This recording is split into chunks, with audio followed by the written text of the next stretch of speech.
It often happens that you protect your chats from prying eyes using passwords or by hiding them. But then the question comes up, how do you unlock them again? I will explain the process in detail, watch till the end, and I will also give you a couple of tips to boost your WhatsApp security.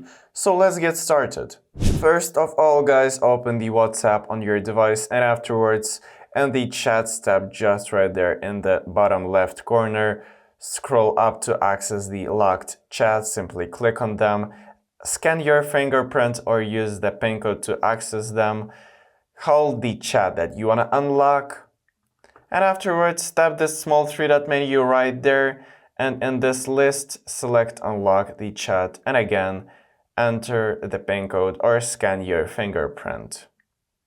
After entering the correct code, the chat should appear. You can view them, send messages, or hide them again whenever you like. Now you can quickly and easily access your locked chats in WhatsApp. And as I promised, a bonus tip to enhance your security: update your password regularly and use strong, unique combinations. Avoid using the same password across multiple apps or platforms. So if this video helped you, give it a like and subscribe to the channel. It motivates me to create even more helpful content. Thanks for watching till the end. See you in the next video. Bye.